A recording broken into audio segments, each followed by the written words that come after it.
Hey there. Today we're diving into something that's your digital key to Australia, the Electronic Travel Authority, or ETA Visa. You know, getting this part right is the first step to making sure your trip goes off without a hitch. So, let's jump right in. All right, so you're planning a trip to Australia. Awesome.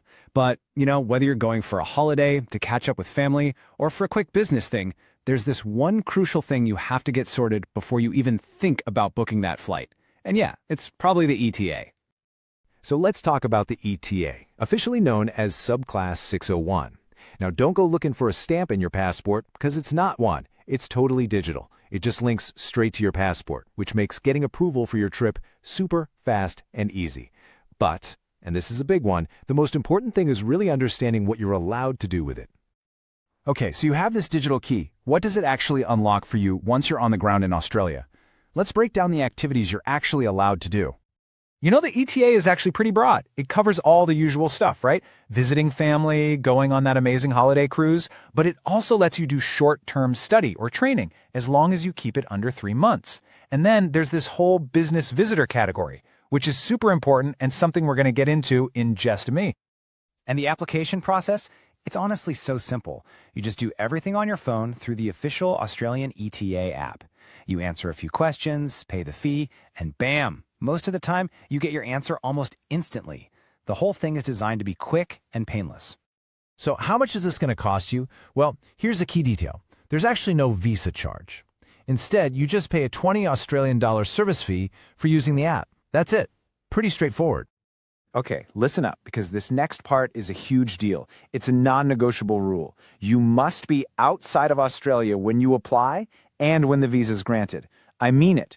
Don't try to apply after you've landed or when you're just passing through an Aussie airport. It has to be done before you get there. All right, let's get serious for a second. This next bit might just be the most important thing we talk about today. Because understanding the difference between being a business visitor and working, well, that can literally be the difference between having an amazing trip and getting your visa canceled. No joke. And this slide lays it out perfectly. Look, on one side you've got what's okay. Things like general business meetings, negotiating contracts, or maybe attending a conference, as long as you're not getting paid for it. But on the other side, that's the forbidden zone. You absolutely cannot work for an Australian business, provide services to one, or sell anything to the public. You're a visitor, simple as that, not an employee. Let's just say it one more time so it really sticks. This is straight from the source. The ETA is not a work visa. It just couldn't be any clearer. If you're planning on doing any paid work for an Australian company, you need a different visa. End of story. And believe me, you don't want to mess this up. The consequences are really serious. We're not talking about a slap on the wrist here. If they find you working on an ETA, they can cancel your visa right then and there. You could be turned away at the airport or even deported. And that can seriously mess up any chances of visiting Australia again in the future. Okay, let's switch gears and talk about something else that trips a lot of people up: timing. How long can you actually stay? See, there's a big difference between how long your visa is valid for and how long you can stay each time you visit. Let's get that cleared up. So here's the deal. Your ETA itself is valid for a whole year. That gives you a 12-month window to travel to Australia. But, and here's the key part, once you actually arrive, any single stay can only be for a maximum of 3 months. The good news is that it's a multiple entry visa. What does that mean? It means that during that 12-month period, you can leave and come back as many times as you want. So let's say you pop over to New Zealand for a week and then fly back to Australia. Boom, your 3-month clock starts all over again. It gives you a lot of flexibility, just as long as you never stay for more than 3 months at a time. And here's another one of those hard and fast rules. You cannot extend an ETA. There's just no option to add a few more weeks.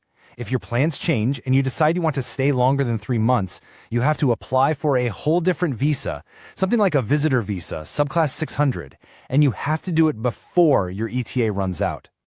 Okay, we're getting close to the end, I promise. But before we finish up, let's go over a few last-minute details, the fine print, if you will. And trust me, these are things you really need to know for a trouble-free trick. Now please, don't make this classic travel mistake. You can't just lump your whole family onto one application. Every single person, I'm talking kids, even babies, needs their own separate ETA. It's one person, one application, 0 exceptions. So this is basically your checklist of responsibilities. First, you've got to obey Australian laws. That's a given. Second, any healthcare costs are on you, which is why getting travel health insurance is just a really, really smart idea. And finally, remember this. Your ETA is digitally tied to your passport. So if you get a new passport for any reason, your old ETA is gone. You have to apply for a brand new one. And just one last word of warning. Yes, you can enter multiple times, but be smart about it. If you're staying for pretty much the full 3 months, leaving for a day, and then coming right back in, that's going to raise some red flags. Border officials might start to wonder if you're a genuine tourist or if you're kind of trying to live in Australia using a visitor visa. So just be mindful of how your travel looks. And you know, that really gets to the heart of this entire visa. It all comes down to one question. The ETA is built for tourists and for quick business visits. It's not for working or for setting up a new life there. As long as your plans fit that description, it's an incredibly easy and great way to see Australia. So before you hit that apply button, just ask yourself that one simple question. Are you a genuine visitor?